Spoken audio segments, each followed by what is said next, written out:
পরিবারের সবাই মিলে একসাথে ঘুরতে যাবার মজাই আলাদা। বাসায় শাশুড়ি দেওর আসছিল, আমরা সবাই রেডি হয়ে পড়ছি। কোথায় যাব, কি করব, সব কিছু আপনাদের সাথে শেয়ার করব। এই যে আমরা ফ্যামিলি নিয়ে বের হয়ে পড়লাম। সাথে কিন্তু শাশুড়ি আছে, দেবর আছে, ছোট দেবর, মিথিলার বাবুও আছে। ফাইনালি আমরা এসে গেলাম সুরমা নদীতে। এই নদীতে এখানে আসলে তো আমাদের নৌকা পার হওয়া লাগে। পাশেই আছে সিমেন্ট ফ্যাক্টরি। যতবারই এখানে আসি ততবারই আমার অনেক বেশি ভালো লাগে, সেজন্য বারবার ওই স্থানটাই আপনাদের সাথে শেয়ার করি। যাই হোক, ফাইনালি আমরা সিলেটে চলে আসলাম।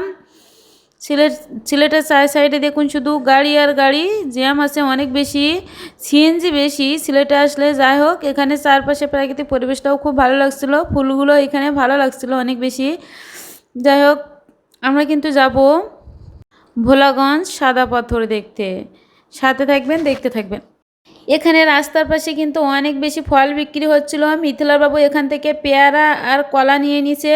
আর এই যে ফাইনালি এখান থেকে আমরা এই গাড়িটায় উঠবো, বাস, দুতলা বাস। জীবনে এই প্রথমবার দুতলা বাসে উঠলাম। আমরা সবাই কিন্তু প্রথমবার এই দুতলা বাসে উঠলাম জীবনে, আগে কখনো উঠিনি। এই দুতলা বাসে উঠে আমরা ভোলাগঞ্জে যাব। অনেক বেশি ভালো লাগছে। আজকের দিনটা অনেক বেশি আনন্দ করলাম, অনেক এনজয় করলাম। পরিবারের সবাই মিলে একসাথে ঘুরতে যাওয়ার মজাই আলাদা, যা পরিবারের সাথে ঘুরতে না গেলে কিন্তু বুঝতেই পারবেন না। আমরা অনেক বেশি আনন্দ করছিলাম, যেহেতু বাসায় শাশুড়ি দেওর আসছে। আর এই যে আস্তে আস্তে আমরা প্রায় চা বাগানে এসে গেছি।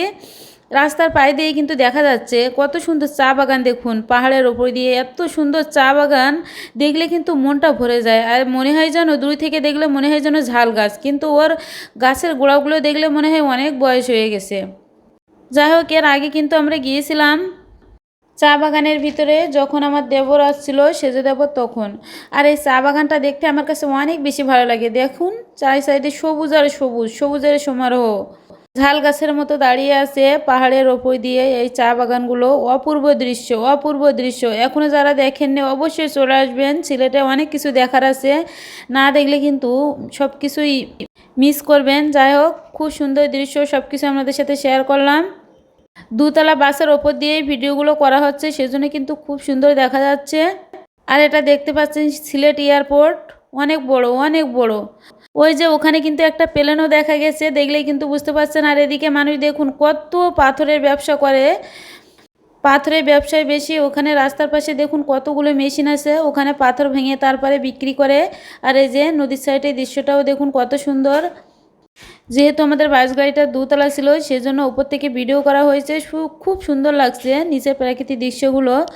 আশা করি আজকে ভিডিওটা আপনাদের কাছে অনেক বেশি ভালো লাগবে। আর এখানে দেখুন ধার লাগানো হয়েছে, অনেক বড় বিলটা অনেক বড়, গ্রাম দেখা যাচ্ছে না, সেজন্য অনেক বেশি ভালো লাগছে। আর এই যে নৌকাগুলো দেখছেন, এগুলো কিন্তু সব পাথরের, বালু পাথরের কাজে ব্যবহৃত হয়। রাস্তার পাড়ে দিয়ে কিন্তু বালু পাথর ভাঙার মেশিন বসানো আছে। আর এই জলগুলো সব নীল দেখাচ্ছে। এখানে কিছু সময়ের জন্য গাড়িটা রাখছিল, আজানের সময় হয়ে গেছিলো, সেজন্য যাই হোক আবারও গাড়িটা ছেড়ে দিল। সাইডে দেখুন শুধু পাথর আর পাথর। মানুষ, এদিকের মানুষ বেশিরভাগ পাথরের ব্যবসা করে, আর তা না হলে বিদেশ। এদিকের প্রাকৃতিক পরিবেশটা অনেক বেশি ভালো লাগছিল। আর ওই যে অলরেডি কিন্তু ভোলাগঞ্জের দৃশ্য কিছুটা দেখা যাচ্ছে, পাহাড়টা কিন্তু দেখা যাচ্ছে। ওই যে নীল পাহাড়, আকাশের রঙের পাহাড় ছেয়ে আছে, কত সুন্দর দেখাচ্ছে দেখুন। অলরেডি আমরা প্রায় কিন্তু এসেই গেছি ভোলাগঞ্জের সাদা পাথর। এখানে কাঁটা তারের বেড়াও দেওয়া আছে। সাদা পাথর দেখতে যাওয়ার আগে সাইডে প্রাকৃতিক পরিবেশ দেখে আমার অনেক বেশি ভালো লাগলো। আর ওটা কিন্তু হোটেল, আপনারা চাইলে ওই হোটেলে এসে থাকতেও পারেন ভোলাগঞ্জ সাদা পাথর দেখতে আসলে।